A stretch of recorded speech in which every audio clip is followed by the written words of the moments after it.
Muy buenos días. Bienvenidos a una nueva sesión del curso Guerra y Paz, una historia del conflicto.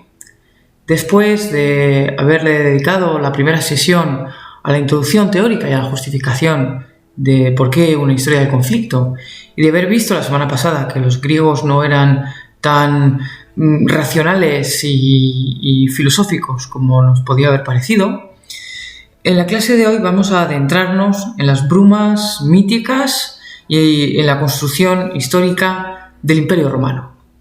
Y vamos a comparar mucho y a establecer continuidades con ese precedente griego que acabamos de estudiar. Y esto me lleva a la primera diapositiva, a la primera gracia con la que me permito introducir esta reflexión. ¿Hasta qué punto creemos a día de hoy que los romanos son un pueblo falto de originalidad, que se limitó básicamente a copiar a Grecia? ¿Hasta qué punto la publicidad y la herencia que hemos recibido en la Edad Media y fundamentalmente en el Renacimiento sobre ese pasado greco-romano no ha generado una, a día de hoy, prácticamente indescifrable confusión entre lo griego y lo romano, donde parece, y a poco que uno lea algún libro o navegue por la red y se informe, parecerá muy pronto que los griegos aportaron nuestra tradición teórica y los romanos se dedicaron a los asuntos prácticos. Y por prácticos podríamos resumirlo todo en torno a su idea de lo que fue la expansión de su dominio en base a construcciones y grandes obras de ingeniería que a día de hoy dominan la arqueología y el turismo, y por otro lado la conquista pura y dura del territorio manu militare, es decir, con la mano puesta en la espada.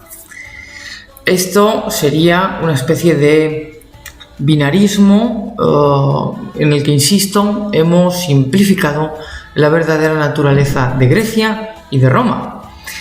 No cabe ninguna duda, eso sí, de que los romanos fueron en gran medida responsables de haber mantenido y multiplicado el legado artístico y el legado intelectual de lo que fue Grecia. Gran parte de las estatuas que todavía disfrutamos hoy son copias que se realizaron en Roma. Gran parte de la literatura y del pensamiento griego tuvo su eco en autores romanos. Y de hecho, gran parte de los autores que a día de hoy nos imaginamos como griegos o puramente griegos son realmente habitantes de Grecia en un mundo romano. Incluso muchos de ellos ni siquiera han vivido sus vidas en Grecia, sino que se han desplazado a Roma o han viajado, conocido y hablado de ese imperio romano. Así que sí, no cabe ninguna duda de que Roma le va a servir a Grecia como campaña de transmisión. Y esto también nos va indicando ya algo sobre ese carácter romano, en el que, como resumió el poeta Horacio, la Grecia cautiva de Roma cautivó a su vez a su salvaje conquistador. Los romanos se dieron cuenta relativamente pronto de que sus vecinos helenos, los descendientes de Alejandro Magno, también el mundo helenístico, era un modelo a seguir en todo: en organización administrativa, en pensamiento, en corrientes artísticas, pero también en el arte de hacer la guerra, y esto es importante. Es decir, Roma supo aprovechar la genialidad griega y todo aquello que a su vez Grecia había heredado del Oriente, pero, y es algo que aspiro poder convenceros de ello hoy, Roma también supo darle un sabor distintivo.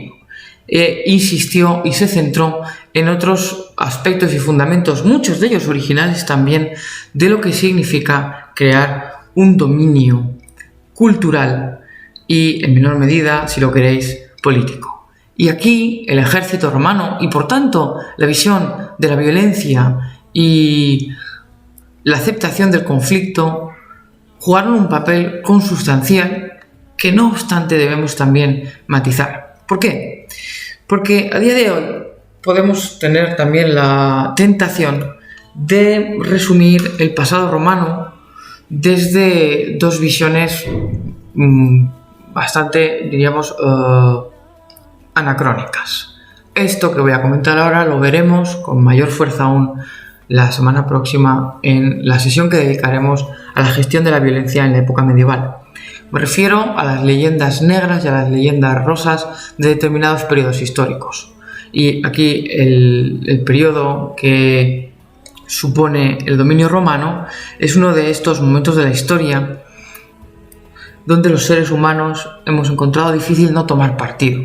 Y así tenemos una corriente que se centra en subrayar los excesos sanguinarios de la civilización romana. Los he intentado resumir en la pantalla. Rápidamente vamos a pensar en esos combates gladiadores de los que realmente sabemos muy poco históricamente a pie de calle, porque lo que nos estamos basando es fundamentalmente en Hollywood y en algunas de las producciones y series más recientes. Estoy pensando en esa serie de Espartaco, por ejemplo, de hace pocos años, donde es todo sangre, lenguaje soez, la muerte, el desapego por la vida, la crueldad. Y junto a esta imagen de los gladiadores del Morituri te salutant, tenemos la imagen de un Julio César siendo apuñalado en los idus de marzo por sus compañeros, por Bruto, tú también, hijo mío. Esa imagen donde todo está manchado, donde por un lado se está realizando un magnicidio, se está ejecutando a poco menos que un dictador, y quienes están, entre comillas, liberando al pueblo romano, se manchan las manos de sangre, atacando y asesinando a traición al que había sido un compañero o incluso un enemigo que los había perdonado.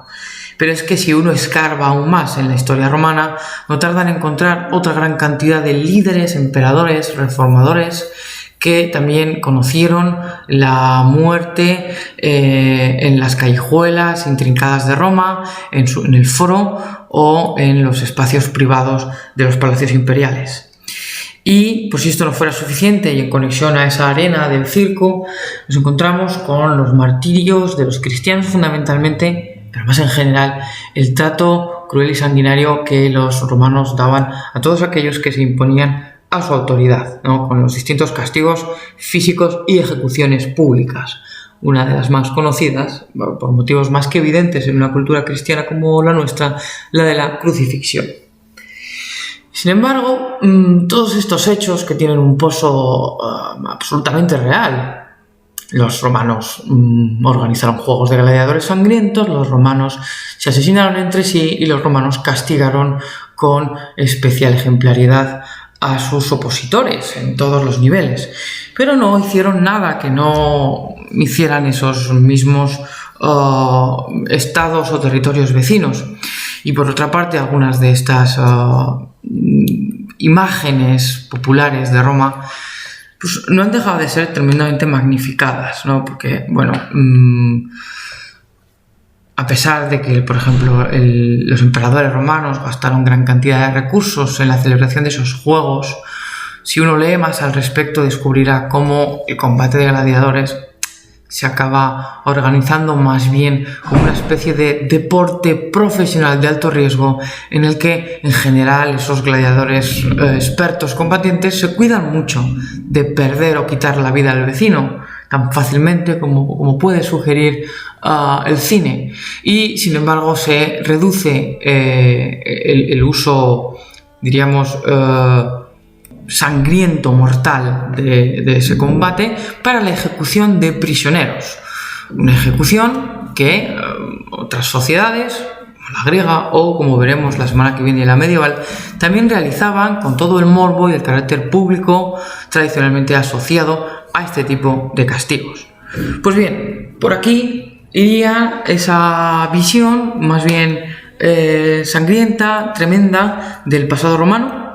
Y frente a esto, pues tendríamos la versión contraria, aquella que se centraría, como se ha hecho con Grecia y defendí en la anterior sesión, la visión de Roma como civilizadora, como gran constructora, como gran potenciadora de los servicios públicos, la Roma legalista, ¿no? Que es la que pensamos cuando ahora hablamos de la tradición del derecho romano, la Roma que supo integrar, que supo organizar, y en general, de nuevo, a pesar de que estamos evocando una serie de argumentos con una base real y demostrable, estamos cayendo en esa idea, en esa presunción histórica de que los dominios políticos fuertes, poderosos, duraderos y ampliamente centralizados, ¿no?, donde hay un poder central que lo va a organizar todo, y ahí Roma se presta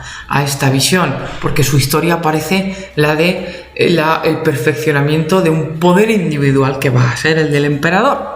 Pues bien, solemos caer nosotros, ciudadanos del siglo XXI, en la presunción de que aquellos periodos históricos que están marcados por dominios políticos duraderos, como digo, grandes en territorio, en extensión y centralizados, son periodos positivos, donde da gusto vivir, donde la paz o el orden están asegurados, donde hay una ley, donde hay una seguridad, donde se pueden hacer negocios, donde se puede desarrollar una vida tranquila. Y sin ser esto del todo falso, es realmente una asunción muy rápida que realizamos.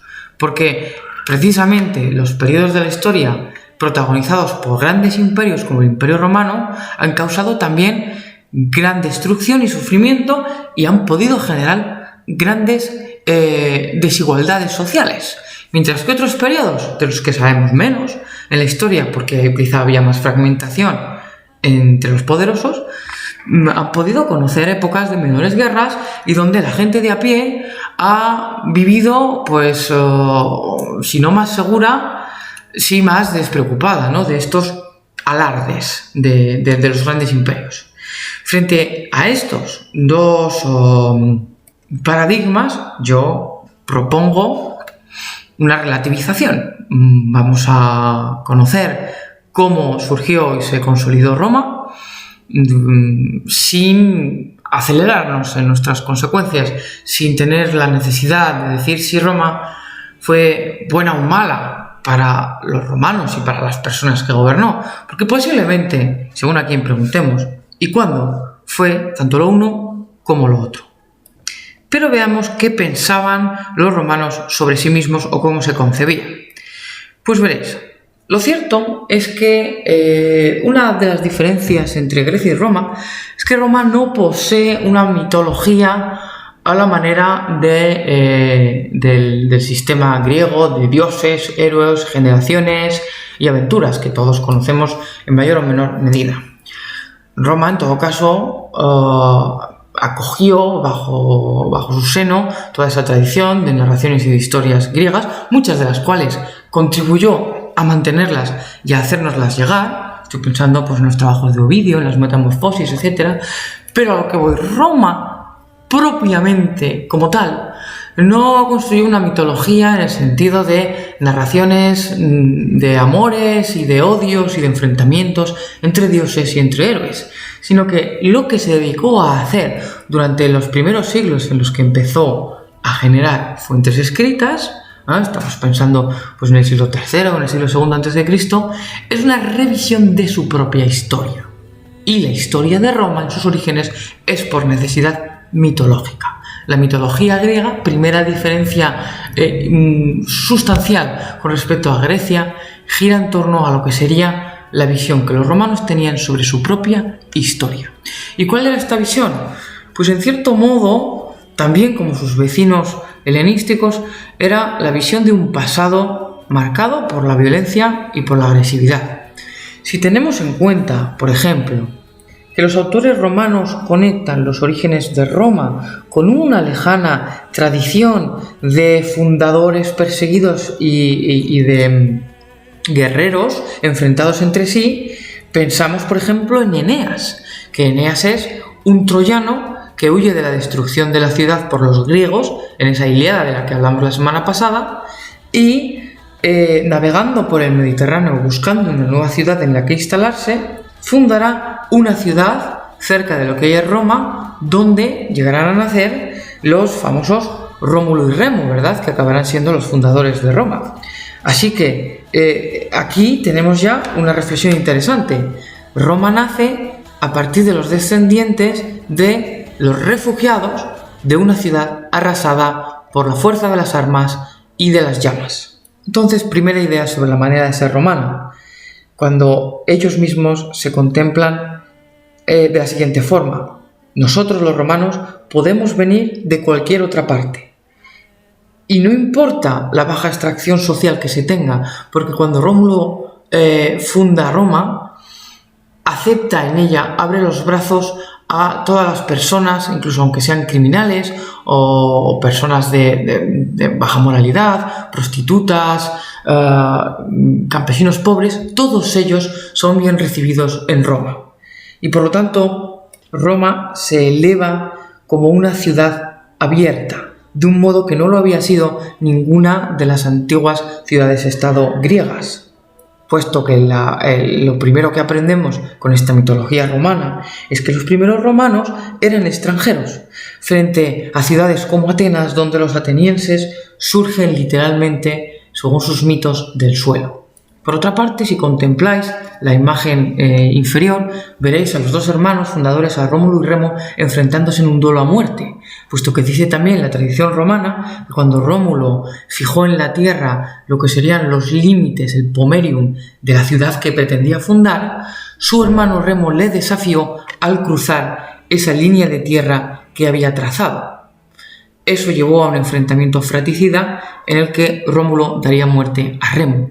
Un pasado muy inquietante para un fundador de una civilización y una sombra, un reflejo negativo en el espejo en el que los autores romanos constatarán la larga tradición de la guerra civil en Roma y de los desórdenes entre sus propios habitantes. Esta belicosidad entre hermanos no debe parecernos tampoco un hecho tan antinatural si pensamos que ambos son, en el fondo, hijos ¿de quién? Del dios romano de la guerra, de Marte. Un dios que, una vez conozcan el panteón griego, asimilarán a Ares, pero que realmente es una mala comparación, porque vimos la semana pasada que los griegos realmente no tienen un elevado concepto sobre su dios Ares, sino que más bien prefieren la mano de Atenea como la diosa de la guerra organizada y disciplinada de los hoplitas. Y frente a eso, los romanos lo tienen más claro, sí que van a reverenciar a este dios primigenio, colérico, furibundo, que es el que al fin y al cabo gana las batallas en el cara a cara. Y así pues, una de las grandes ambiciones, sino la ambición política más elevada de los senadores y de los cargos públicos romanos, será nada más y nada menos que la celebración de grandes triunfos militares en Roma, en la capital, en los que podrán ir vestidos, en este caso como el dios Júpiter, pero también con la cara pintada y reflejando sus atributos del dios de la guerra.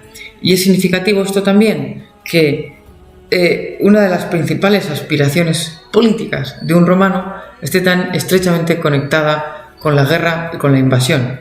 Y no solo eso, es que, como veremos, gran parte de la carrera política de los cargos y de las figuras públicas de Roma se construye y hace méritos fundamentalmente no en tanto la función pública de los puestos administrativos, sino a partir de las campañas militares que uno sea capaz de llevar a cabo exitosamente. Pues bien, todo esto tiene su conexión o sus raíces o su relación con estos orígenes, ¿no? de una ciudad que está abierta a sus vecinos, pero que también los va a combatir asiduamente. El ejemplo más claro lo tenemos ahora en la parte derecha de la pantalla, donde vemos representada una de las imágenes más favorecidas por la mano de escultores y pintores, fundamentalmente en el Renacimiento, que es el conocido como rapto de las Sabinas, otro momento de esa historia mitológica de Roma en la que esa ciudad incipiente que acaba de nacer es una ciudad que padece la escasez de población femenina en edad de procrear y por lo tanto va a intentar establecer matrimonios y alianzas con sus vecinos, fundamentalmente con el pueblo de los llamados sabinos. Sin embargo, puesto que estos vecinos van a rechazar las ofertas de matrimonio romanas, los habitantes de la Roma mítica, ¿cómo van a resolver este corte de mangas? Bueno, mediante una práctica omnipresente en el mundo antiguo, particularmente en la mitología, pero no solo, que es la del rapto. La del rapto de lo que va a ser la futura esposa y madre de los hijos de Roma. Hay que decir que esas mujeres raptadas, esas sabinas, serán las responsables también de la primera pacificación general en la historia de Roma, puesto que una vez hayan sido raptadas y llevadas a Roma y sus hermanos y padres echen mano a las armas para enfrentarse a Roma y traerlas de vuelta a casa, ellas interpondrán entre sus esposos forzosos y sus familiares para llamar a la concordia. Así pues, tenemos una mezcla muy suculenta donde los romanos se ven a sí mismos como descendientes de los hijos del dios de la guerra, donde la sangre fratricida y civil ha corrido para fundar una ciudad que, sin embargo, era una de las que tenían las puertas más abiertas que se pudieran encontrar en la antigüedad, donde sus ciudadanos en muchos casos tienen orígenes oscuros o, como mínimo, no necesariamente ennoblecidos, y donde el desarrollo de los primeros pasos de esta nueva unidad política que será Roma vendrá marcada por el choque violento con sus vecinos. Hecho que demuestra también la lengua latina en el momento en el que la palabra para extranjero, hostis, es exactamente la misma que la palabra utilizada para enemigo. Así pues, parecería que hemos estado poniendo sobre la mesa factores que son hasta cierto punto contradictorios, pero es que me atrevo a llevar más allá esta apuesta de contrarios, y así, frente a la visión, en este caso ya plenamente histórica, de una Roma que fue en sucesivas ocasiones totalmente inclemente con sus enemigos, y el caso más claro sea posiblemente el de Cartago, esa gran civilización descendiente de los fenicios que se estableció en el noroeste de África y disputó durante buena parte del siglo III y del siglo II a.C. el dominio del Mediterráneo a Roma.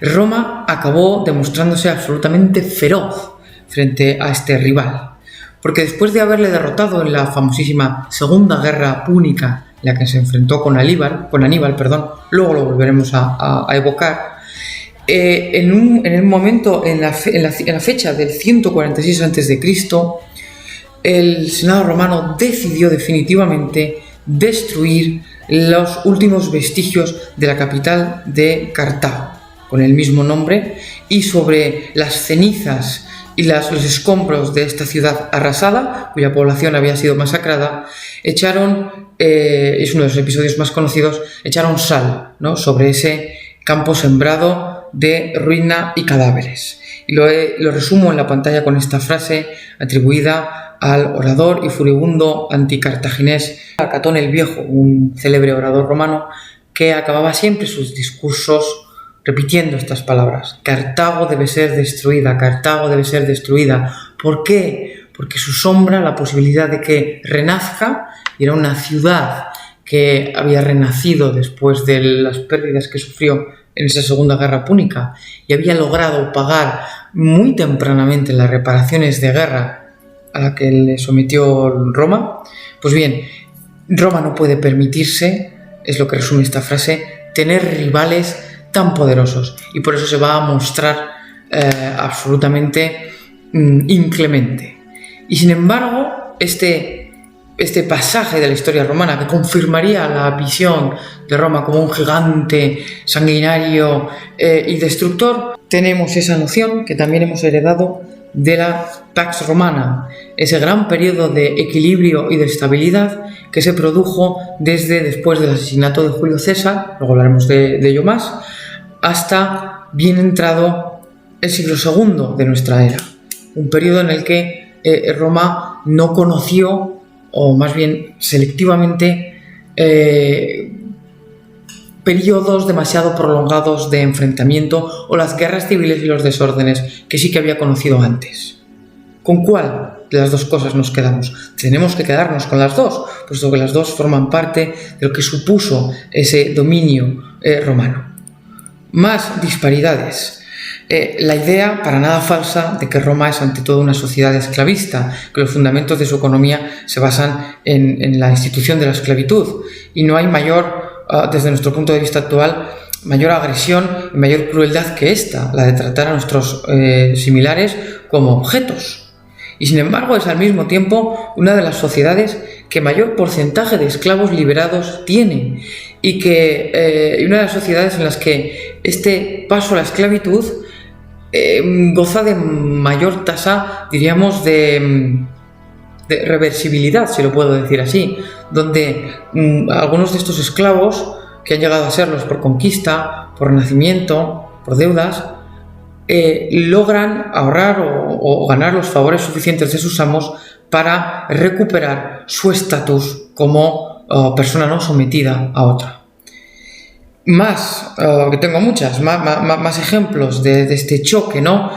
Contradictorio, aparentemente, de Roma. El hecho de que fuese una sociedad ampliamente clasista, lo vamos a ver, donde en buena medida la riqueza es definitoria de la capacidad que tiene una persona para hacer una carrera política, el derecho decisorio que se tiene e incluso el papel que se juega dentro del ejército romano.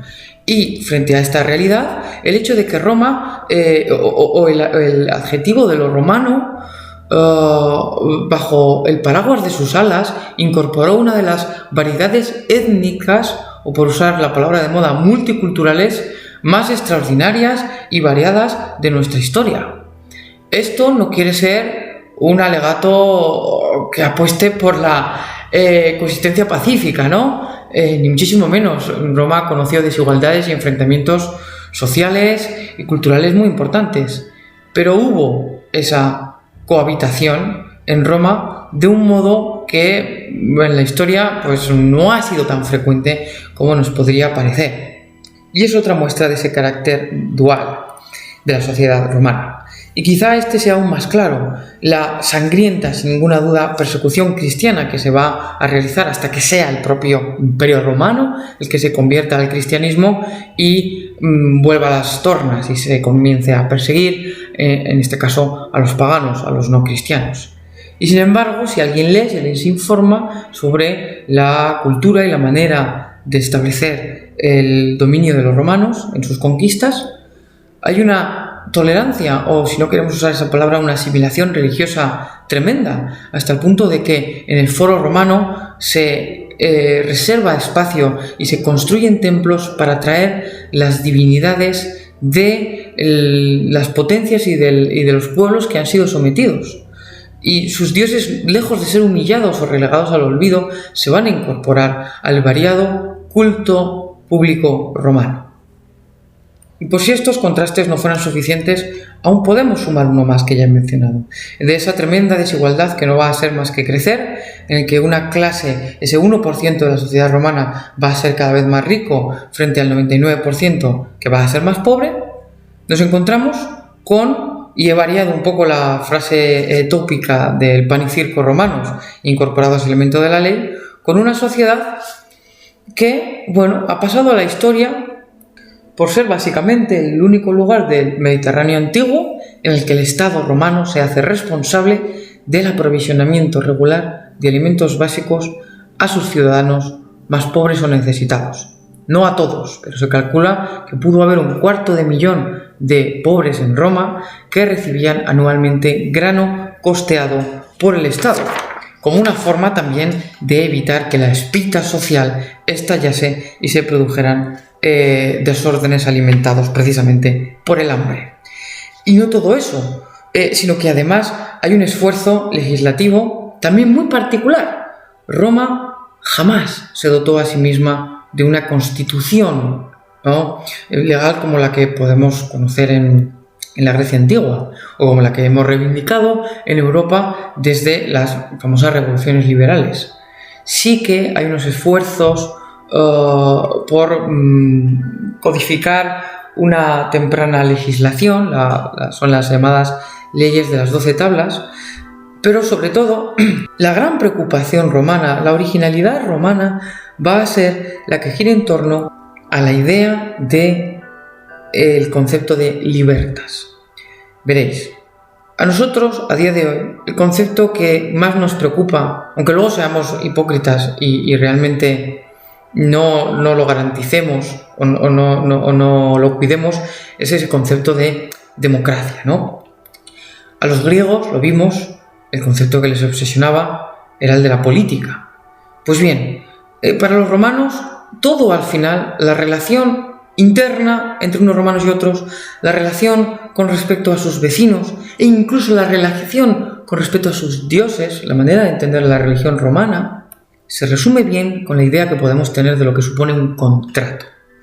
A los romanos, si algo les preocupa, es saber cómo están relacionados los unos con los otros, cuál es su margen de autonomía y de libertad. Y no hay peor destino o suerte más aciaga en el mundo romano que verse sometido de un modo o de otro, ser un pueblo sometido a otro, ser una persona sometida a un amo, o sea, ser un esclavo, o incluso ser una de esas personas que no tienen más riqueza que el propio trabajo de sus manos, lo cual les condena ¿a qué? Les condena al trabajo, al hecho de ser asalariados, de tener que ganarse la vida. No poder disfrutar del otium, que es nuestro concepto del ocio, pero que no tiene tanto que ver con pasar un buen rato o divertirse, sino sencillamente con disponer libremente del tiempo de uno. Y esta preocupación por el lugar que ocupa cada uno y cada colectivo va a ser o nos puede servir de hilo conector en la historia romana.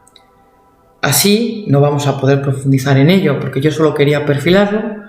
Gran parte de los siglos que transcurren hasta la famosa época de Julio César y de los grandes conocidos apellidos romanos y luego la llegada de los emperadores se define por distintos conflictos sociales entre los grupos más aristocráticos de la sociedad romana y aquellos que no gozan del privilegio de un nacimiento noble o engrandecido o que no son tan ricos como sus vecinos.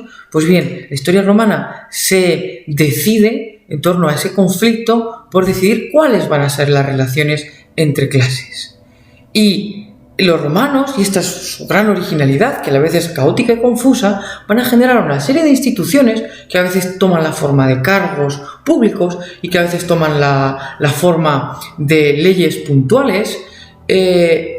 Pues bien, todo esto lo desarrollan para alcanzar un equilibrio que sea operativo. Y así, por ejemplo, cuando los romanos se expandan y conquistan otras regiones, desde el año 149 a.C.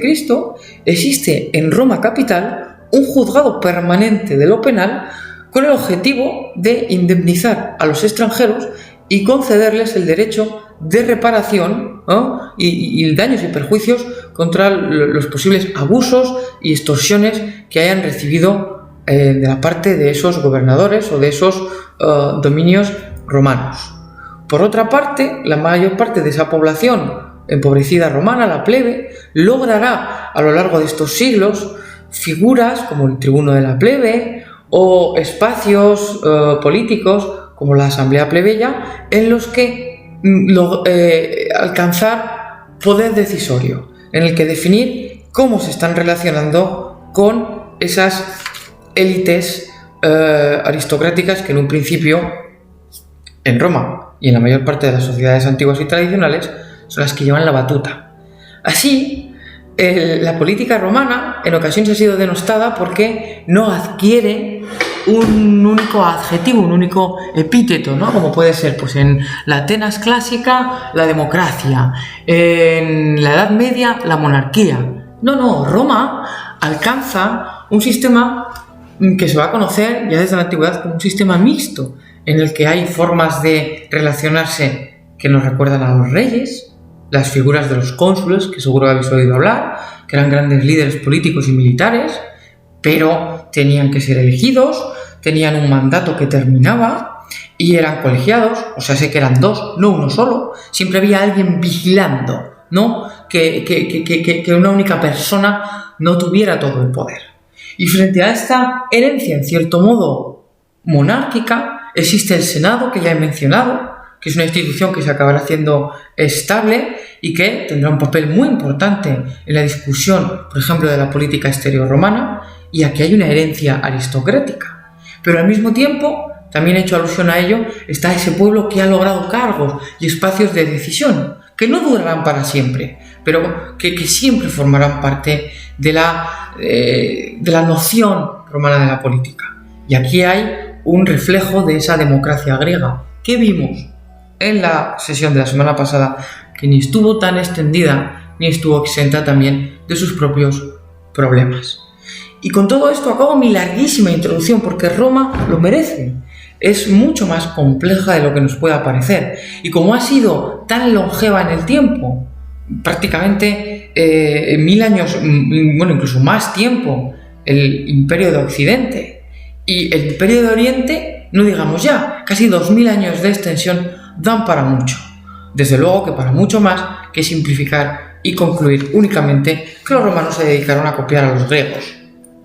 Pues bien, volvamos al momento en el que la mitología romana, o sea, esa época casi legendaria, da paso a la aparición de la historia romana, puramente dicho y desde nuestra perspectiva actual, cuando tenemos fuentes arqueológicas, lo que se excava en Roma y en Italia, cuando empieza a haber textos muchas veces grabados en piedra o testimonios escritos que comienzan a hablarnos sobre qué es Roma y de qué forma Roma se está expandiendo, tal y como aparece reflejado en la pantalla en este mapa, en el que veis que realmente la ciudad de Roma fue eso, una ciudad, prácticamente una ciudad-estado en origen, que se las ingenió para ir expandiéndose a lo largo del siglo IV y sobre todo del siglo III a lo largo y ancho de Italia, luchando contra vecinos que inicialmente fueron mucho más fuertes que ellos, cuyas ciudades fueron mucho más suntuosas, cuyos ejércitos fueron mucho más numerosos.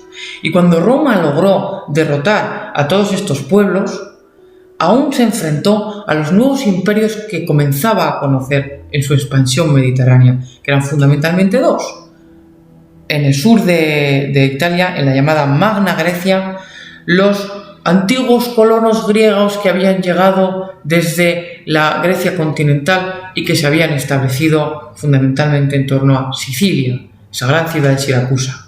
Y también, ya los he mencionado, los descendientes de los fenicios, los cartagineses que habitaban en el norte de África y que también habían demostrado de una manera muy romana que habían venido aquí para quedarse y expandirse, y se habían establecido o buscaban establecerse en esas islas entre Italia y los territorios de la actual Argelia.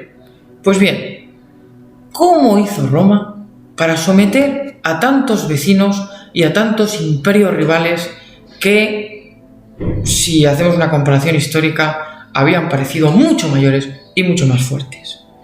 Pues bien, hay muchísimas teorías y probablemente en todas ellas reside un pozo de verdad, desde las que nos hablan de la supremacía de los ejércitos y de las tácticas romanas, una supremacía que no vengo yo aquí a desmontar, pero que si hacemos una valoración global de la historia romana, está marcada tanto por victorias como por derrotas. Es tremendamente incómodo ver de qué forma Roma es capaz de ganar victorias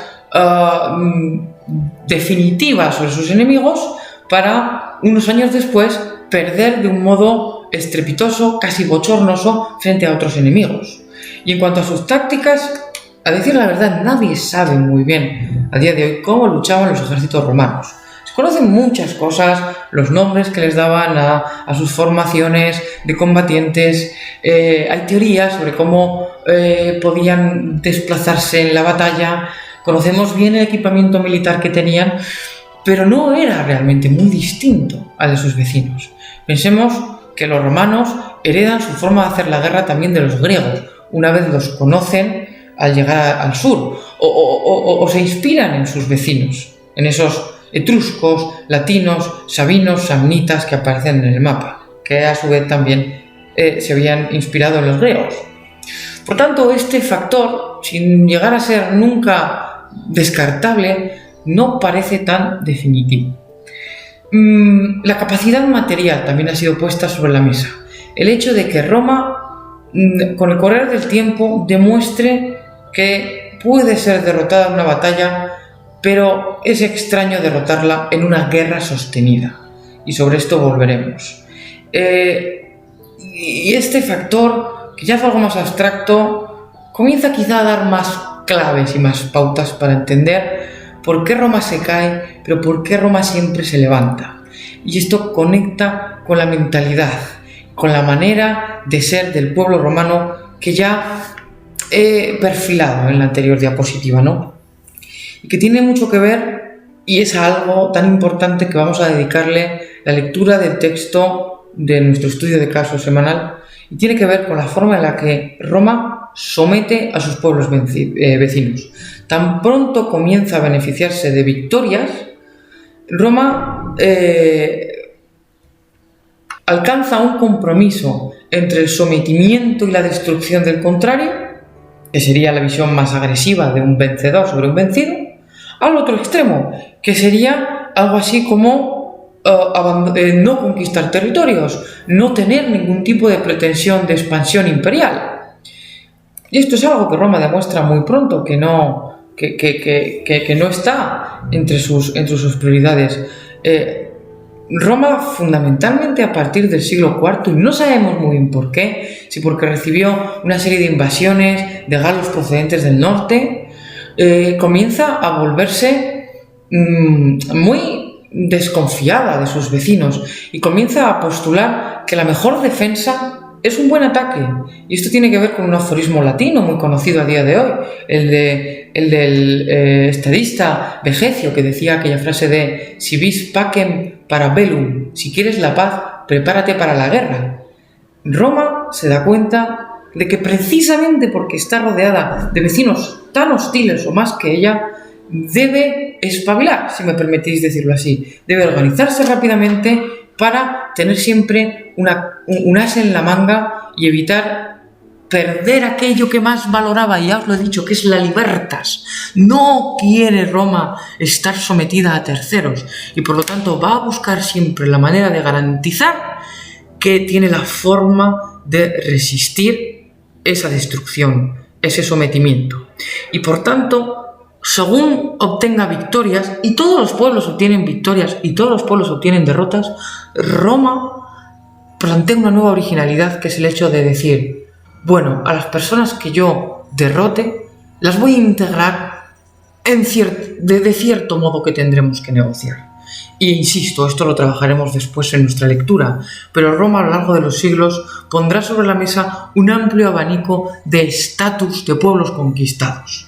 Y a la larga permitirá que esos pueblos conquistados se conviertan también en ciudadanos romanos. Y esto, aunque solo fuera esto, merece que Roma pase a la historia con el mismo mérito que tiene Grecia en cuanto a creadora originaria de novedades. Porque el hecho de que alguien pueda en la historia antigua, por ejemplo, haber nacido en una ciudad que no es Roma y logre ser ciudadano romano, dicho de otra manera, el hecho de que una persona que viva en la antigüedad y sea a la vez ciudadano de dos ciudades, que tenga una identidad múltiple, una doble nacionalidad que diríamos hoy, es una verdadera revolución jurídica y civil. Y esto es lo que hizo Roma, y esto le permitió, como veremos, tener la capacidad humana y material de devolver un golpe recibido. Pero esta mentalidad no penséis que es únicamente pragmática, porque esta también es otra visión que se ha ofrecido sobre los romanos. Eran muy pragmáticos, ¿no?, en comparación a los griegos, que estaban todo el día teorizando. Pues no es verdad ni lo uno ni lo otro. Los romanos comienzan a darse cuenta de sus propios éxitos y buscan explicaciones. Y por ejemplo los van a encontrar en la religión y en la manera de comprender sus rituales. Van a entender que su piadosa devoción religiosa garantiza sus éxitos.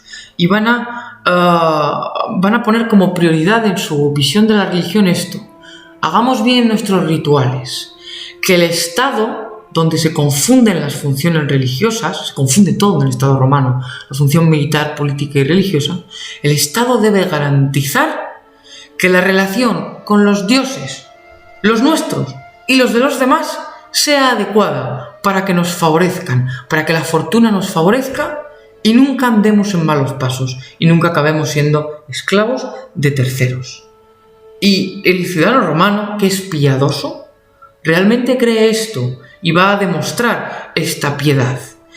A día de hoy, como somos hijos de una cultura cristiana que ha entendido que creer en un Dios es ante todo una cuestión de fe, observamos a los romanos como, personas pragmáticas, quizá un poco cínicas, que hacen como que creen en cosas porque les resulta útil. Así, no es tanto que los romanos no crean sinceramente en lo que hacen, sino que los romanos acaban creyendo en aquello que les resulta útil para explicar y perpetuar su éxito. Ahora descendamos todas estas reflexiones a algo más tangible. ¿Cómo van a organizar los ciudadanos romanos su ejército y su vida pública? Vimos la semana pasada en Grecia el modelo que muchas de las naciones actuales han heredado de un modo u otro, el modelo del ciudadano soldado, que es un modelo que va a seguir también Roma a su manera. Según nos explican los primeros historiadores romanos, hay un rey mítico romano, Servio Tulio, que va a organizar a todos sus habitantes de la ciudad de Roma en torno a un censo. Sabemos lo que es un censo. A un censo en el que se miden la riqueza, el número y la calidad de las propiedades que tiene cada ciudadano. Así los más ricos serán los que podrán pagarse los equipamientos, los armamentos, las armaduras más caras.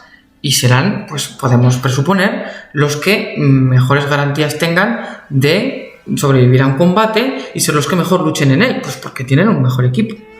Y los ciudadanos que tengan menos riqueza podrán costearse un equipo menor. Lo vemos reflejado en la pantalla, según miramos hacia la derecha, como los combatientes van teniendo sobre todo armaduras menos vistosas hasta que dejen de tenerlas e incluso acabarán renunciando a luchar con lanza y escudo y se convertirán en esos soldados que utilizan los proyectiles, para mantenerse a salvo.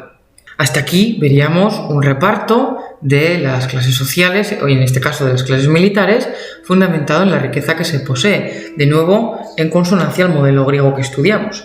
Pero es que esto no es todo. No solo se organiza en base a este censo de propiedades cómo va a luchar cada ciudadano, sino también qué clase de repercusión política va a tener.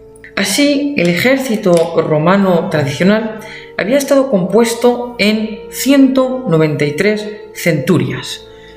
Todas ellas estaban diferenciadas en clases. Así, de nuevo, mirad la pantalla. La clase primera, por ejemplo, estaba formada por 80 centurias, que eran las personas más ricas de la ciudad y las que podían ir mejor equipadas. Al otro lado de la baraja, la clase quinta de honderos estaba formada por 30 centurias de los ciudadanos más pobres. Quizá os haya llamado la atención esto, que la clase primera de los más ricos está formada por 80 centurias y la clase quinta está formada por 30 centurias. ¿Es que hay muchos más soldados de clase 1 que de clase quinto? ¿Tan ricos son los ciudadanos romanos? No. Lo que pasa es que en la construcción de este sistema, menos ciudadanos más ricos hicieron más centurias que las centurias que llenaban los ciudadanos más pobres. Esto puede parecer un poco arbitrario a la hora de organizar el ejército, pero tiene una repercusión muy clara en el mismo momento en el que este sistema de división militar se organiza también de cara a los procesos de decisión democrática romanos. Así, todos estos soldados, como los ciudadanos hoplitas griegos, por el hecho de defender su ciudad, van a tener derecho a decidir y a elegir a sus representantes.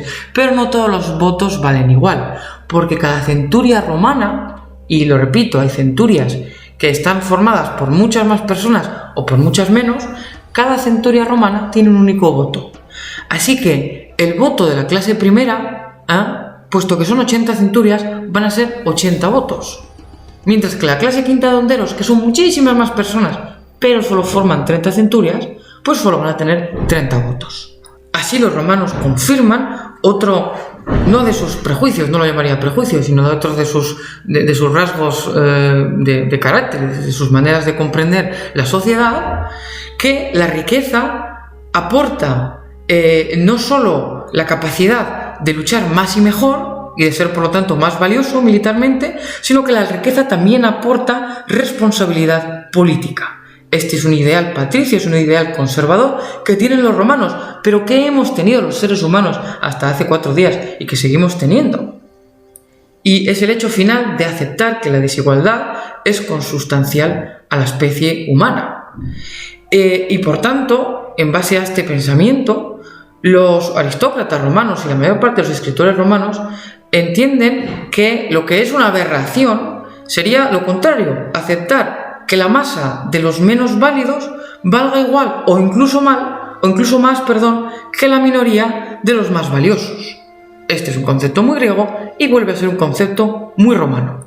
E insisto, no nos llevemos las manos a la cabeza que hasta hace 4 días hemos vivido, y mismamente en este país o en cualquier otro de los estados liberales europeos, con los sistemas representativos organizados en base a criterios censitarios, donde las personas votaban o no votaban en función del dinero que tenían. Aquí incluso los ciudadanos más pobres podían votar, aunque su voto significase poco.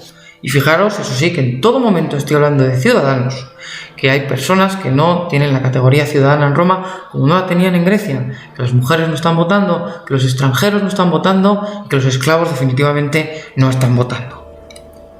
Pues bien, en base a este sistema y a esta mentalidad que hemos repasado, como digo, a lo largo fundamentalmente del siglo III a.C., Roma no solo ha dominado la mayor parte del territorio itálico, sino que ha logrado derrotar a los 2 grandes contendientes que tiene en ese momento en el Mediterráneo. Los griegos, en este caso los descendientes de las conquistas de Alejandro Magno, el rey Pirro de Grecia, y Aníbal, general cartaginés, el famoso que cruzó Hispania y luego los Alpes con sus elefantes. Hay que matizar, eso sí, que todos menos uno murieron en ese cruce. Pero bien, este general que supo poner contra las cuerdas a Roma. Porque, veréis, quizá habéis oído hablar de la expresión la victoria pírrica. ¿Y por qué utilizamos esta expresión?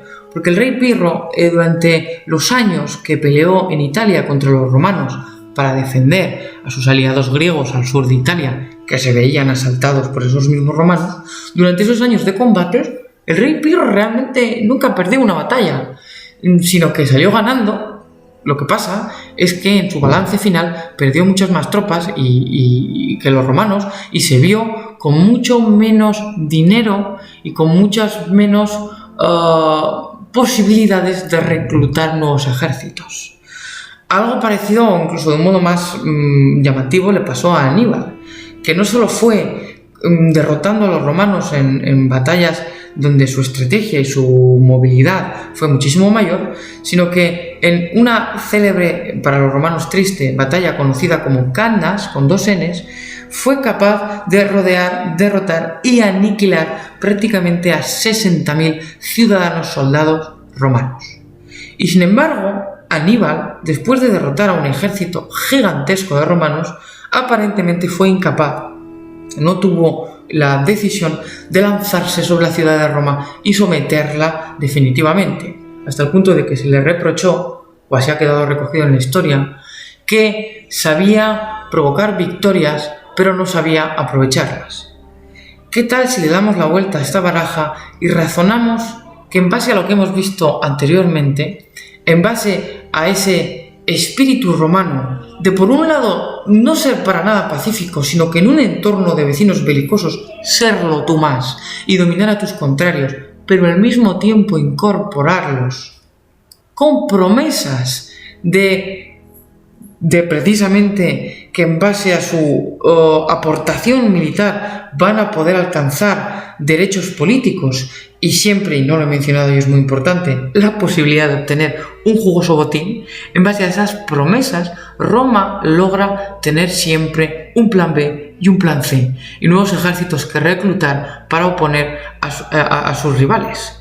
Y por eso el rey Pirro acaba retirándose y por eso Aníbal no termina de atreverse a asaltar Roma y se dedica a recorrer Italia intentando privar a Roma precisamente de sus aliados. Aliados que, por cierto, en el siglo I a.C., intentarían quitarse de encima a Roma.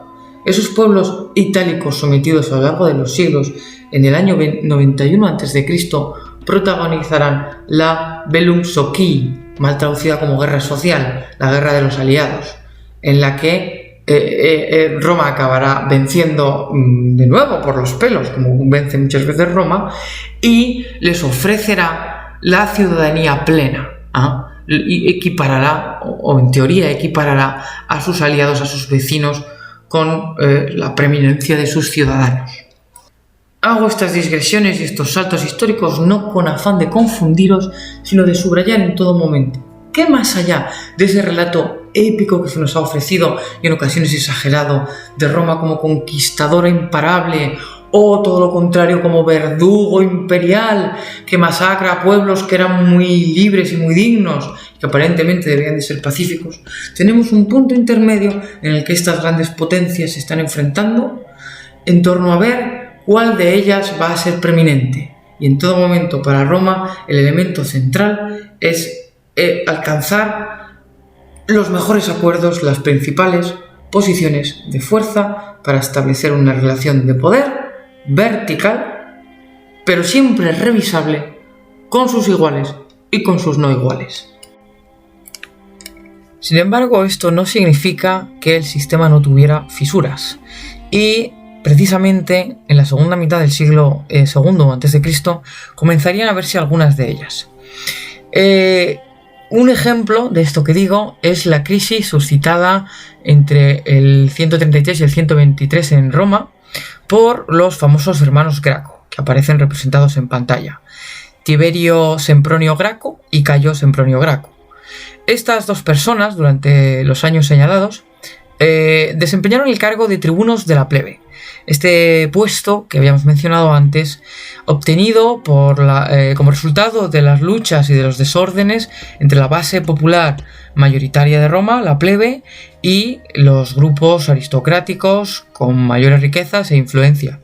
Y este cargo era una de las garantías que tenían el pueblo para hacerse valer y para poder, en teoría, limitar y negociar con ese 1% más poderoso. A la hora de la verdad hay que matizar este supuesto mecanismo de control y de limitación del poder aristocrático, porque muchos de estos tribunos de la plebe no dejaban de ser miembros pertenecientes de esas clases adineradas y acomodadas que hacían carrera política precisamente jugando a ser los representantes del pueblo. En ocasiones llegarían al extremo de hacerse adoptar legalmente por familias plebeyas para pasarse a considerar ellos mismos plebeyos y poder acceder a estos puestos. ¿Significa esto que este tipo de tribunos de la plebe procedentes de familias de bien se limitarían a utilizar y a servirse del pueblo romano para sus fines? Pues no necesariamente, aunque es una opción que tampoco deberíamos descartar, a riesgo de ser demasiado inocentes.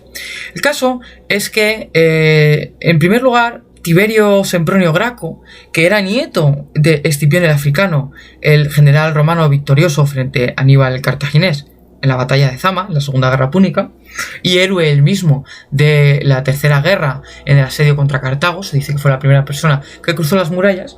Pues bien, este Tiberio Graco, al regresar a Italia tras la campaña de África, se dio cuenta del impacto que estaban teniendo tantísimas guerras en el Ager, o sea, en los territorios de cultivo de los alrededores de Roma y concretamente de Etruria. Observó que la mayor parte de la tierra había quedado sin cultivar o había terminado por ser acaparada por los grandes terratenientes y por los grandes apellidos romanos. ¿Cómo había podido suceder algo así? Si precisamente Roma había sido victoriosa y había ganado grandes botines, ¿cómo puede ser que sus soldados, que no lo olvidemos, además de ser ciudadanos con representación política, eran agricultores? ¿Cómo podía ser que esos soldados hubieran desatendido tanto sus propiedades agrícolas? Pues es relativamente sencillo de comprender. Y Tiberio lo explicaba. Si estos ciudadanos soldados pasan cada vez más, cada año más, meses fuera de sus tierras, sirviendo en las guerras de Roma, no tienen tiempo ni capacidad de trabajar sus tierras. Cuando regresan, las malcultivan y acaban empobreciéndose y tienen que recurrir o a solicitar préstamos o a vender sus tierras, quedando definitivamente desposeídos. O sea, a pesar del botín que se hubieran podido llevar a casa estos soldados, habían estado luchando por su propio desplazamiento.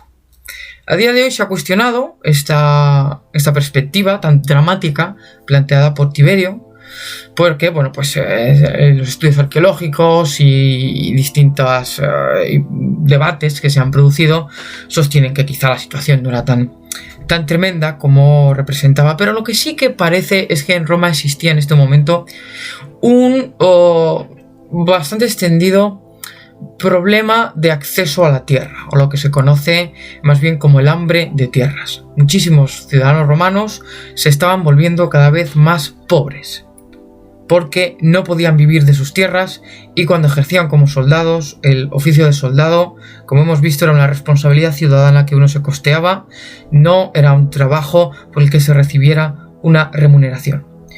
Tiberio, por lo tanto, movilizó una reforma agraria para intentar recuperar tierras públicas que estaban en manos de esos grandes terratenientes y repartirlas en pequeños lotes autosuficientes a los campesinos soldados más desafortunados de todos.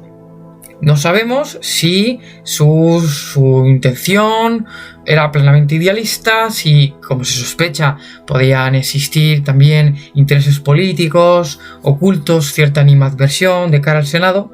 Lo cierto es que las reformas de Tiberio contaron con la aprobación de ciertos sectores de la clase política romana, pero sobre todo contaron con la enemistad de buena parte del Senado. Y él, junto con varios seguidores, acabó siendo asesinado en unos disturbios producidos en Roma en el año 133 a.C. Su hermano, Cayo, continuaría, no obstante, la labor de Tiberio durante la próxima década, llevándola incluso aún más lejos y proponiendo que a esos campesinos pobres se les instalase en colonias agrícolas en los territorios recientemente tomados de Cartago. Asimismo, propuso que el Estado vendiera una cierta cantidad de grano al mes a un precio fijo y subvencionado a esos grupos más pobres de ciudadanos romanos. Diríamos en cierto sentido que Cayo fue aún más revolucionario que su hermano. También posiblemente había una agenda política detrás de esto. Pensemos que mediante las acciones del tribunado de la plebe se podía también un romano forjar una carrera política y seguir luego aupándose en el poder. Pero lo que sí que es cierto es que esto también abrió una nueva brecha en la sociedad romana aristocrática, ¿no? Entre lo que se ha conocido como los sectores optimates o más conservadores y más reacios, que más desconfiaron del pueblo, y precisamente los sectores populares, que utilizaban esto que hoy está en boca de todo el mundo, siempre como algo negativo, que es lo que llamamos el populismo, ¿no? Cuando alguien de una clase social en muchos casos superior a la del común de los mortales y de los ciudadanos o súbditos pobres, se dirige a ellos para intentar lograr su apoyo, medrar políticamente, hacer una carrera y luego en muchos casos olvidarse de lo que ha prometido o usar a su provecho ese apoyo popular. Independientemente, insisto, de si los hermanos Graco eran o no unos populistas, pensemos que este término también se utiliza a día de hoy de un modo muy acrítico, porque rara vez reflexionamos sobre que si el hecho de que exista populismo ya de por sí demuestra que existen amplísimas desigualdades en nuestras sociedades, que hace que ciertas personas, si es verdad que son populistas, se aprovechen de esas situaciones para ganar apoyos haciendo falsas promesas o manipulando a la gente. En una sociedad mucho más igualitaria, lo que quiero decir, sería bastante difícil ser populista y engañar de ese modo a la gente. En cualquier caso, Cayo también acabaría siendo asesinado en el año 123 y estas reformas quedarían durante un tiempo abortadas. No obstante, con el paso de los años, distintas personalidades romanas, porque el siglo I a.C. es una época muy conflictiva en Roma, donde se van a ir aupando cada vez más y más figuras personalistas que van a concentrar el poder en torno a sí mismas de un modo que los romanos más antiguos intentaron evitar con esa forma de organizarse legalmente. Pues bien, algunas de estas personalidades, como por ejemplo Lucio Cornelio Sila, un personaje fascinante del que no voy a poder hablar mucho más, llegaron a poner en práctica algunas de estas medidas que habían sugerido los hermanos Graco para instalar a esos ciudadanos, campesinos, soldados pobres en tierras fuera de Italia, o la aprobación, ya lo he mencionado al comenzar la clase, de ese estipendio, de esa entrega de grano a los ciudadanos más pobres. Sin embargo, esto seguía sin solucionar el problema del ejército. Un ejército que no era profesional ni permanente y que hacía lo que acababa haciendo era poner una gran carga sobre esos ciudadanos más pobres que no lograban ganarse la vida como agricultores ni tampoco como soldados. Algo muy parecido, por cierto, a lo que les pasaba a nuestros hoplitas griegos y que vimos en la anterior clase. Por eso llegamos hacia el año 105 a.C. al segundo aviso, lo que he llamado así.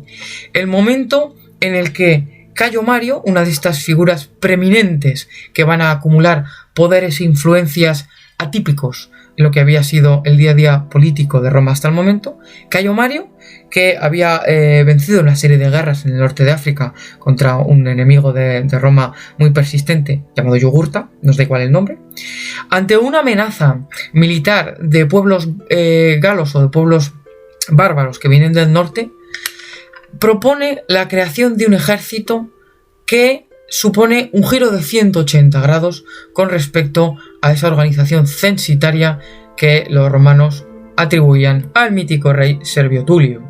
Lo más interesante que hace Mario es abrir el ejército a las clases más pobres. Ya no es necesario tener un mínimo de propiedad. Los proletarii, es decir, aquellas personas cuya única riqueza es tener hijos, ¿no? Su única riqueza es el trabajo de sus manos y el trabajo que puedan obtener de una prole abundante, de familias extensas que trabajen para la subsistencia familiar. Estas personas van a ser admitidas en el ejército. Esto supone un conflicto importante, porque si los soldados romanos tenían que pagarse su propio equipo y ser autosuficientes, estos pobres no pueden serlo. Y esto lo soluciona Cayo Mario utilizando un dinero que en ese momento había llegado a Roma, no vamos a entrar en detalles, utilizando ese dinero para ofrecerles un salario y para costearles el equipamiento que necesitan. No solo eso, asumiendo que es imposible seguir manteniendo el equilibrio entre soldados, que son soldados parte del año, y agricultores la otra parte, y que no terminan de hacer suficientemente bien ninguna de las dos funciones, lo que propone Mario es que estos pobres que no tenían otro sitio al que recurrir, no solo puedan acceder al ejército, sino que puedan permanecer en el ejército y convertirse en soldados profesionales pagados por el Estado. Y va a iniciar un servicio militar de duración de 16 años. De cara al hilo de nuestra clase, esto es lo que más nos interesa, pero hay que también apuntar que la reforma de Mario marca un antes y un después en el tipo de tácticas y de equipamiento que van a poner sobre el terreno las legiones romanas. A partir de ahora van a tener una forma de organizarse en combate pues mucho más compleja, con mucho más apoyo. Se va a dar mayor importancia a los destacamentos, por ejemplo, de caballería. Va a ir cambiando el equipamiento del soldado romano, uniformizándose y abandonando ese estilo de guerra más griego que tenía anteriormente. Pero bueno, sobre esto hay mucha información y si os interesa, estoy seguro de que podréis leer sobre la organización del ejército romano posterior a la reforma de Mario. Pero lo que quizá no os van a explicar, que por eso yo quiero subrayar, es el impacto que tiene esta apertura del ejército. Y lo hemos dicho en otras clases y lo seguiremos diciendo. En la historia, las personas que han tenido acceso a las armas han tenido acceso a una vía drástica de politización. Porque no es fácil ignorar repentinamente a miles de personas que eran pobres y que decidían poco y ahora están armadas. Y es más importante aún porque estas personas, hay una pregunta que podemos plantear: ¿a quién se deben? ¿Hacia dónde acude su lealtad? Porque ahora son soldados profesionales y permanentes, o al menos durante muchos años, de un estado. ¿Van a ser soldados de Roma en un sentido abstracto e ideal? ¿Quién es Roma al fin y al cabo? ¿O van a ser soldados de Mario ahora mismo, que es el que les ha permitido acceder y el que garantiza que sigan sus campañas y que ese dinero siga llegándoles? Y ahora van a ser soldados de Mario, pero en el día de mañana van a ser soldados de Pompeyo, o van a ser soldados de Julio César, o van a ser soldados de Augusto. Este es un cambio fundamental, el momento en el que el ejército se democratiza en su acceso, pero al mismo tiempo abre una puerta hacia el personalismo político. Y eso es, en buena medida, lo que va a traer este siglo I a.C., en el que ese frágil equilibrio de las instituciones mixtas romanas acaba conduciéndose hacia procesos de engrandecimiento personal, donde diversos nombres ilustres de la historia romana, he citado ya varios, Mario, Sila, Pompeyo, el propio Julio César, que aparece en pantalla, van a servirse de ejércitos que se deben a ellos, que saben que su futuro y sus riquezas están mejor garantizadas siguiendo a sus generales que apelando a una, por otra parte inexistente, autoridad política romana. Pues estas personalidades van a usar a sus ejércitos para hacer política, y tarde o temprano van a enfrentarse. Vamos a volver a esa guerra civil, a esos fratricidios romanos de la mitología creadora de la ciudad, pero en este caso en clave, diríamos, internacional, porque Roma, que ha demostrado a la altura de este primer siglo antes de Cristo que ha podido derrotar a casi todos los enemigos que se le han puesto delante, va a iniciar un proceso en el que los romanos están luchando contra otros romanos. Las legiones chocan contra legiones. Y muy oportunamente unas facciones políticas se van a presentar como libertadoras frente a lo que van a tachar de dictadores, como por ejemplo los asesinos de Julio César en el Senado. Pero al final no va a haber marcha atrás, y gane quien gane en estas guerras civiles, los procesos de centralización de un poder unipersonal y autoritario van a ir en aumento. Y cuando Cayo Julio César sea asesinado y se produzca la guerra de sus seguidores contra sus asesinos, y de aquí surja ¿quién? El emperador Augusto, que en realidad no era un descendiente directo de Julio César, sino su sobrino nieto, adoptado por él y beneficiario de su fortuna y de su herencia, porque Julio César no reconoció ningún otro heredero, y se convertirá en emperador no de la noche a la mañana, sino diríamos que concluyendo un ciclo que se ha ido desarrollando a lo largo de por lo menos 100 años.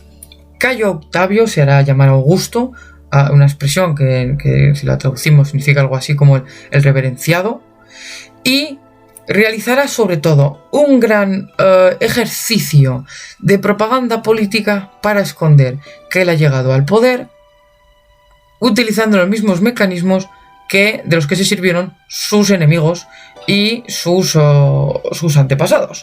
O sea, la guerra civil, el escándalo, la ilegalidad y en muchos casos el derramamiento de sangre mediante la purga política. Y se van a intentar mantener las ficciones. Es muy significativo que en Roma siempre se apele a esa tradición, le hemos llamado a esa mitología romana, para plantear cosas que son radicalmente nuevas. Augusto va a mantener al Senado, pero el Senado va a tener cada vez menos que decir en la organización de ese imperio. Augusto se va a presentar ante la plebe como si fuera su padre, su gran representante, una especie de emperador tribuno de la plebe que vela por ellos, un paternalismo imperial.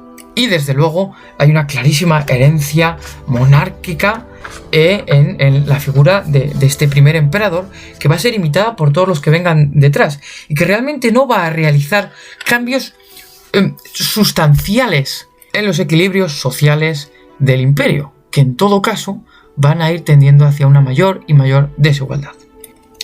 Una de las primeras conclusiones que sacó Augusto y que imitarían sus sucesores era que convenía mantener la lealtad de ese ejército, porque los ejércitos de un general podían ser pasado mañana los ejércitos de otro general.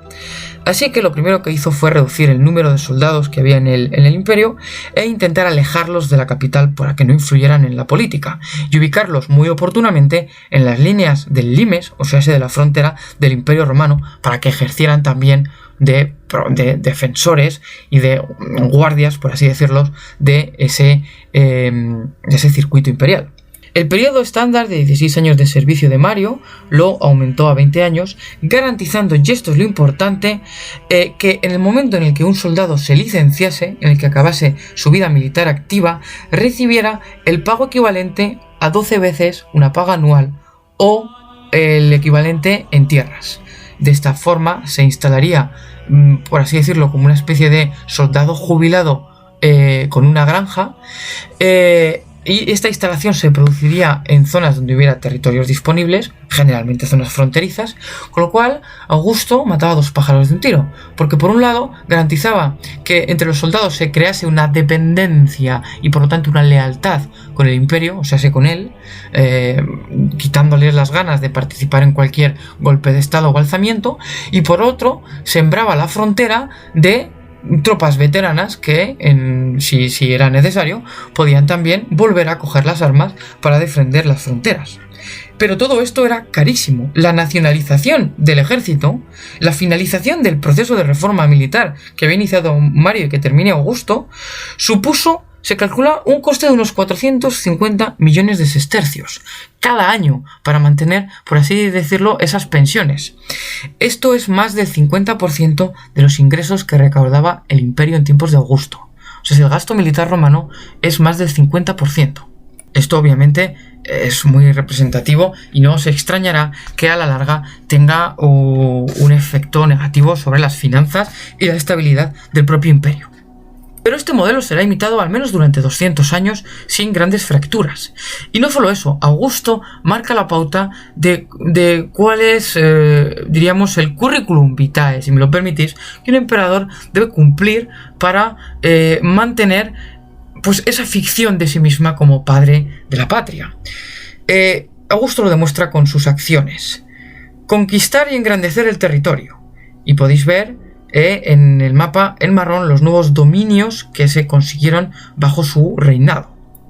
Fundamentalmente, terminar de sojuzgar el norte de la península ibérica, integrar Egipto con sus riquezas y su trigo al imperio, después de haber derrotado a Marco Antonio y a Cleopatra, consolidar el territorio anatolio y ampliar hacia el norte de Europa, hacia la Europa oriental, hacia el Danubio, esos territorios que siempre estaban en disputa y que tantos problemas darían a Roma, en la medida en la que cada 2 por 3 habría tribus bárbaras viniendo del norte, no con intenciones homicidas, sino en muchos casos perseguidos por otras tribus o impulsados por los cambios climáticos a buscar tierras donde fuera más fácil la vida. Por lo tanto, las conquistas son el primer remedio que ofrece Augusto como emperador a sus sucesores. Pero además de las conquistas, es importante mantener ese contacto con el pueblo y se realizarán grandes donaciones, a veces directamente de dinero, entre la plebe, así como la construcción de grandes obras públicas que den empleo y que engrandezcan la figura del emperador y en última instancia también que, por así decirlo, distraigan un poco a la plebe. Ese pan y circo, ¿no?, al que tanto apelamos a día de hoy, cuando queremos hablar de cómo se nos distrae. El problema es que los sucesores del emperador Augusto, los Julio Claudios, encontrarán difícil cada vez más repetir estas fórmulas, porque los territorios Roma, que había basado gran parte de su dominio y de su expansión en la obtención de riquezas vía el saqueo y en la captación de nuevos aliados que a su vez alimentasen sus ejércitos, porque esto es algo que, bueno, no he dicho, son tantas cosas, ¿verdad? Pero los ejércitos romanos, en un principio, solo están formados por ciudadanos romanos, pero permiten y alientan para que los aliados de Roma, al principio los pueblos itálicos, luchen codo con codo, también en legiones, diríamos, auxiliares. Y con el paso del tiempo, conforme el imperio crezca y haya regiones más variadas y más exóticas, el ejército romano recluta también tropas especializadas en cada uno de estos territorios. Que si jinetes de Mauretania, que si honderos baleares, que si arqueros de Siria, que si caballería gala, etcétera, etcétera. Pues bien, llega un momento en que la expansión del imperio comienza a llegar a unos límites geográficos, Hacia el oeste está el océano, hacia el este está el gran reino que veis en pantalla de los partos, que son un enemigo duro de roer, hacia el norte están esas grandes e inacabables tribus germanas que dan tantos problemas y que se ha demostrado muy difícil sojuzgar, y hacia el sur está la gran inmensidad del Sáhara. Y por lo tanto, para estos emperadores empieza a ser difícil demostrar esa faceta conquistadora. ¿Qué van a hacer? Pues fingir que conquistan. En algunas ocasiones van a responder ante rebeliones internas, como la de los judíos, como si hubiesen realizado grandes campañas de conquista. Otros emperadores con poca afición o fama de grandes generales, como el famoso Claudio, van a hacer pequeñas expediciones en las que basar ese mérito militar. En su caso, la expedición en verde sobre los territorios de Britania. Pero el problema de fondo, más allá de si están o no realmente ampliando las fronteras de Roma, es el problema presupuestario que se está produciendo. Cada vez resulta más caro mantener esos ejércitos. Esto se nota en otra falla de los emperadores que sucede en Augusto, y es que cada vez es más difícil seguir construyendo esos grandes monumentos y esas grandes obras públicas, como cada vez es más difícil alimentar y realizar regalos al pueblo. En un sistema productivo que cada vez depende más del trabajo esclavo, que no es particularmente productivo, y donde gran parte de la población ciudadana, porque el número de ciudadanos ha seguido creciendo, está en paro o vive en condiciones rayanas a la pobreza. Bueno, si no hay muchas conquistas, podríamos decir que es una época en la que Roma conoce finalmente la paz, ¿no? Y de hecho hemos hecho antes alusión a este concepto de Pax Romana. Pero, de nuevo, tendremos que matizar la visión que los romanos tuvieron de la paz, así como vamos a matizar la visión que la mayor parte de los pueblos y de las civilizaciones humanas y europeas han tenido de la paz.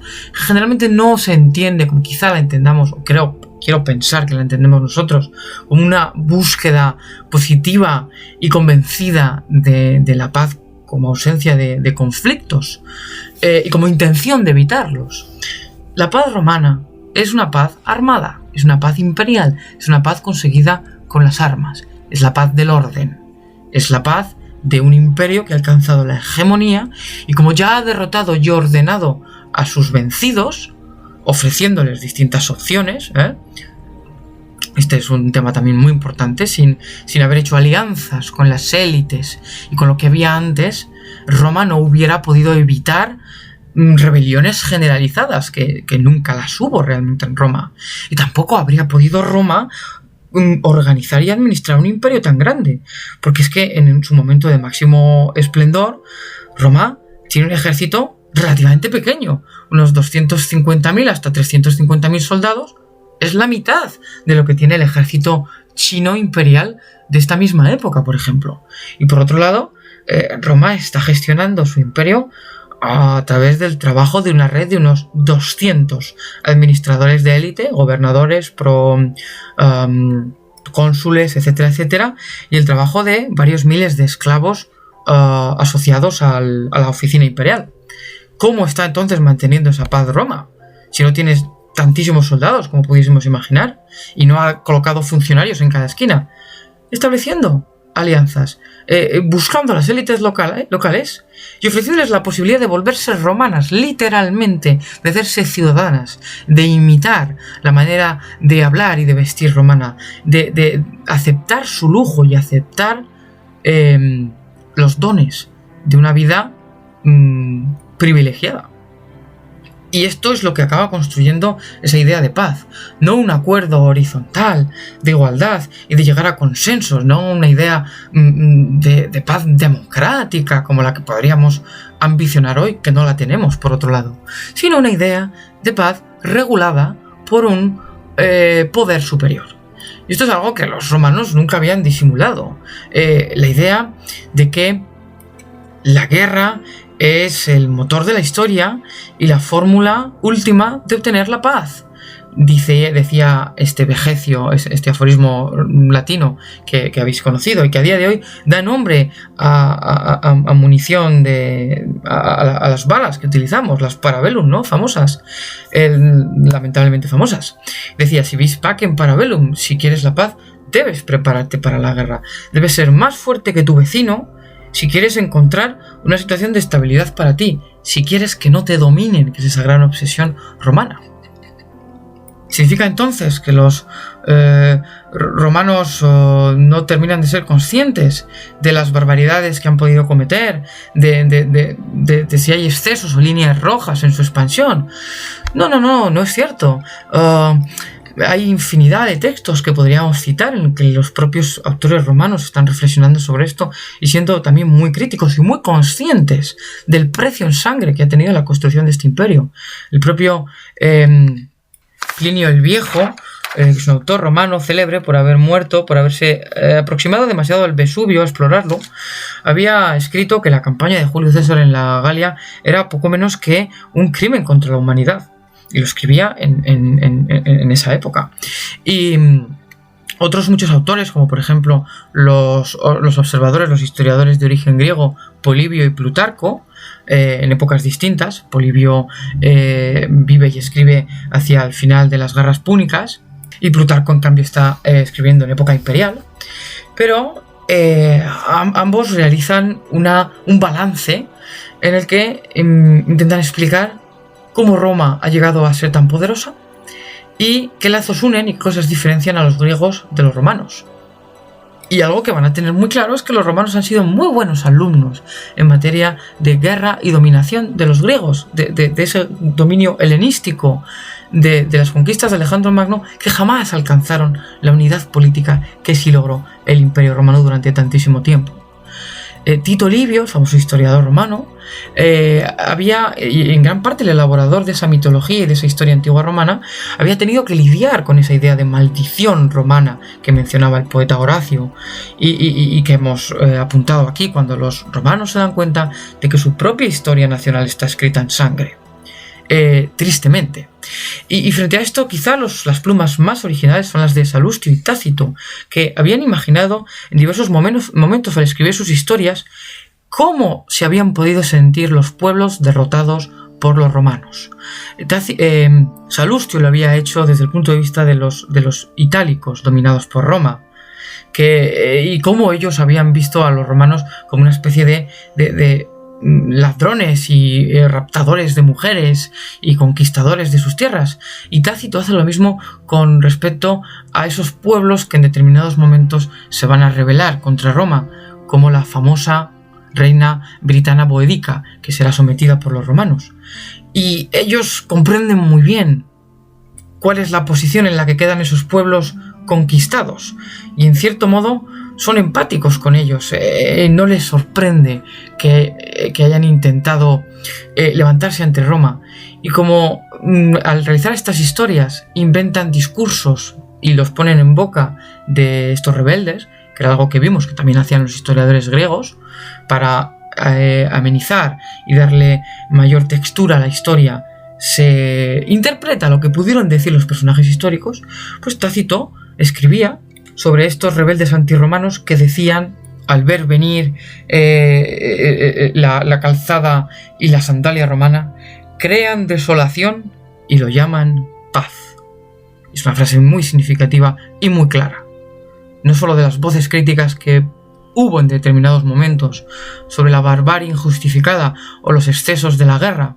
Muy pocos pueblos han dicho apoyar la guerra sin final, no limitada, y Roma no es una excepción, sino que además de esas críticas puntuales, Roma es consciente de que ha dado mucho y ha sido flexible y ha permitido integraciones que no todos los pueblos antiguos han permitido, pero a cambio ha dejado un reguero de ruinas humeantes y de cadáveres sangrientos. Y todo esto resume este tipo de dominio en el que una fuerza extraña llega, vence, si uno no se rinde, vence sobre ti, y acto seguido reestructura a través de una serie de acuerdos cuál va a ser tu posición de vencido. y te integra en un sistema mayor. Este es, al fin y al cabo, el imperialismo romano y el imperialismo en general que tantas otras civilizaciones han emulado a lo largo de la historia, con sus diferencias.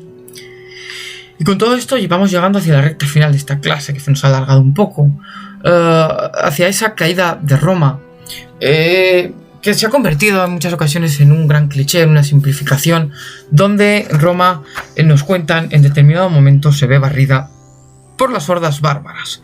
Y ante una explicación como esta, acabamos presuponiendo pues que los ejércitos romanos debieron de fallar o ser insuficientes para defender este imperio. Pero es que en realidad hemos justificado ya que estos ejércitos nunca fueron irremediablemente invencibles, sino que Roma basó su victoria en el crecimiento constante, una especie de horno que no dejaba de consumir leña y que tuvo problemas cuando esa leña comenzó a faltar. Y en un ejército que se dedicaba, a lo mismo que la sociedad romana, a integrar y a crecer con más acuerdos que desacuerdos entre las poblaciones sometidas. Tanto es así que a finales ya del siglo III, IV y hasta la caída del Imperio Romano Occidental en el siglo V, gran parte de esos ejércitos romanos se habían literalmente barbarizado. No significa que se hubiesen llenado de bárbaros desnudos y pintarrajeados que acabarían saqueando Roma. Significa simplemente que en esa expansión, gran parte de los ejércitos romanos acabaron estando formados por pueblos que aceptaron el modo de vida romano y que se instalaron en las fronteras. Y a cambio de encontrar un lugar en el que poder hacer sus vidas, defendieron a Roma. Pero eventualmente también, como es normal, acabaron implicándose en la política de Roma. Y muchos aspirantes a emperadores o generales directamente de estos ejércitos acabaron dando golpes de estado y accediendo al poder. Por otro lado, y esto también es célebremente conocido, la guardia urbana, la élite de la legión romana en Roma, la guardia pretoriana famosa, quizá por esta película de Gladiator, fundamentalmente durante los siglos III y IV se dedicó a poner y quitar emperadores, creando un fenómeno que tiene eco a día de hoy que conocemos como pretorianismo, que es esa injerencia política de los ejércitos que tantas veces se ha producido a lo largo de la historia, y particularmente de la historia contemporánea, y que ha producido todo tipo de dictaduras y de guerras civiles. Estos son fenómenos que conoce Roma, que surgen de la propia Roma. Roma no es invadida y demolida, sino que va conociendo una serie de desajustes internos estructurales, y yo solo me he referido aquí a los que tienen que ver con lo militar y con esa manera de expandirse y de entender el conflicto de Roma. Habría muchísimos otros para otro curso en el que hablemos más sobre economía o sobre sociedad, que nos explicarían cómo el sistema productivo romano había llegado también hasta un límite. Y todo esto en suma acabaría haciendo que poco a poco esa Roma occidental, porque no lo olvidemos, desde finales del siglo IV, Roma como imperio es dividida definitivamente en dos mitades, y una de ellas va a ser tremendamente exitosa y desde luego que no va a caer, que es la del Imperio Oriental, o el futuro Bizancio, que durará hasta el siglo XV, cuando la ciudad de Constantinopla sea invadida por los turcos. Pues bien, solo la mitad occidental del Imperio Romano comenzará siglo a siglo a entrar en crisis, una crisis multisistémica producida por muchísimos factores. Por lo tanto, si bien Roma no se construye en un día, entendamos que tampoco se destruyó en un único día en el que las hordas bárbaras, representadas aquí de un modo pues absolutamente folclórico e inexacto, rompieron o destruyeron la ciudad. Porque Roma no desapareció, Roma quedó aislada a partir de ese colapso interno progresivo, como si hubiera sufrido una gran nevada que separase sus distintas regiones y sus distintas autoridades. Y gran parte de la manera de entender la sociedad, la cultura, la ley, la guerra romana proseguirían en la herencia que el Imperio Romano Occidental dejó en estos pueblos germanos, más germanos que bárbaros, que fundamentarían con el correr de los siglos la Alta Edad Media.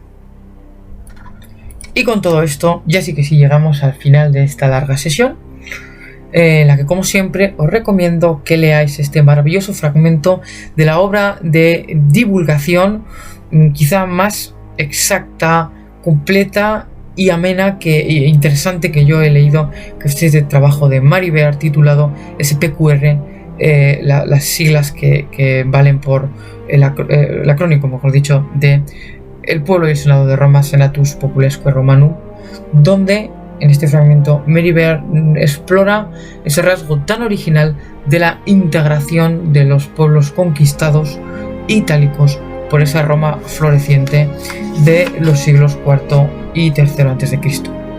Nos veremos, por lo tanto, en la correspondiente discusión y en el estudio del texto.